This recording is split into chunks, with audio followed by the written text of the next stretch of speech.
Hey folks, welcome to my channel. நம்ம talkies இன்னைக்கு நம்ம சேனல்ல ஒரு ரெஸ்டாரன்ட் ஸ்டைல் பன்னீர் மசாலா கறி தான் பார்க்க போறோம்.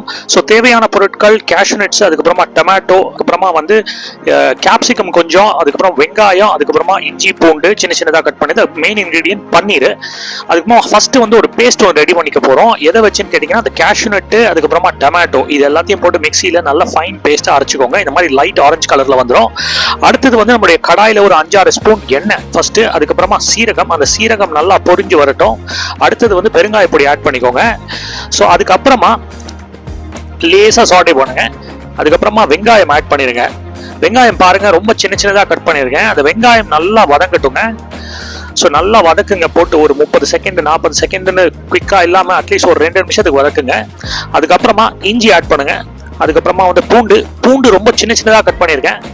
அடுத்தது வந்து இன்னும் கொஞ்ச நேரம் வதக்கின பிறகு அடுத்தது என்னென்ன இன்கிரீடியன்ஸ் அப்படிங்கிறத பார்ப்போம். சரிங்களா? இப்போ நல்லா வதங்கிருச்சு. ஃபர்ஸ்ட் வந்து எல்லா டிஷ்லையும் ஆட் பண்ணுறது தான் மஞ்சப்பொடி 1 ஸ்பூன் ஆட் பண்ணிக்கோங்க. அடுத்தது வந்து காரப்பொடி, உங்களுக்கு காரம் எவ்வளோ வேணுமோ அதுக்கேற்ற மாதிரி ஆட் பண்ணிக்கோங்க.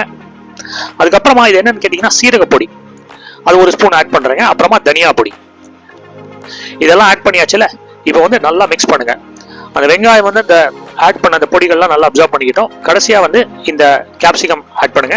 இந்த கேப்சிகம் பார்த்தீங்கன்னா அந்த கறியில் வந்து கிரன்ச்சியாக தான் இருக்கும். அதனால இது ரொம்ப வந்து வதங்க தேவையில்லை, ரொம்ப வேக வைக்க வேண்டாம்.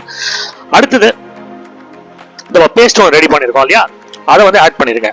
அதாவது இந்த தக்காளி, அதுக்கப்புறமா கேஷ்யூ நட், இது ரெண்டுத்தையும் போட்டு ரெடி பண்ண பேஸ்ட்டு அதை போட்டு நல்லா மிக்ஸ் பண்ணுங்க. சரிங்களா? ஸோ இந்த பேஸ்ட்டில் வந்து இது வந்து குக் ஆகட்டும். கொஞ்சம் வாட்டர் ஆட் பண்ணிக்கோங்க.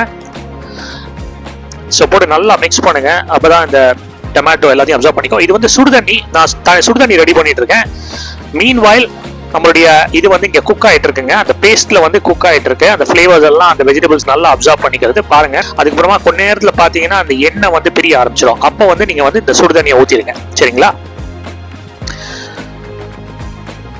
சுடுதண்ணியை ஊற்றின பிறகு கொஞ்ச நேரம் நல்லா கொதிக்க விடுங்க மறுபடியும். அதுக்கப்புறமா உப்பு ஆட் பண்ணுங்க, 1 ஸ்பூன் ஆட் பண்ணுங்க. உப்பு ஆட் பண்ண பிறகு இப்போ அடுத்தது வந்து நம்மளுடைய மெயின் இன்கிரீடியன்ட் பட்டர் இதுக்கு. சரிங்களா? அதாவது பன்னீர் தான் மெயின் இன்கிரீடியன்ட், பட் பட்டர் வந்து ரொம்ப வித்தியாசமான ஒரு டேஸ்ட்டை கொடுக்கும். பட்டர் ஆட் பண்ண பிறகு நீங்க வந்து இந்த பன்னீர் ஆட் பண்ணுங்க. சரிங்களா? பாருங்க அந்த பன்னீரும் நல்லா குக் ஆகட்டும். நல்லா கொதிச்சு வருது. கடைசியா நான் வந்து கரம் மசாலா ஆட் பண்றேன். அப்புறமா கசூரி மேத்தி அதுவும் ஆட் பண்றேன் கொஞ்சம். பாருங்க அப்படியே நல்லா மிக்ஸ் பண்ணி கொடுங்க. ஒரு ஃபேண்டாஸ்டிக்கான ஒரு பன்னீர் மசாலா கறி, ரெஸ்டாரண்ட் ஸ்டைல் கறி ரெடி ஆயிடுச்சு. கடைசியா வந்து கொரியாண்டர் லீவ்ஸ், கொத்தமல்லி போட்டு கார்னிஷ் பண்ணுங்க. ஸோ நீங்களும் உங்க வீட்டில் செஞ்சு பாருங்க. சூப்பரான ஒரு சைட் டிஷ்ங்க. தேங்க்ஸ் ஃபார் வாட்சிங் my channel. Do like and subscribe. மீண்டும் ஒரு அற்புதமான காணொலியில் சந்திப்போம். நன்றி, வணக்கம்.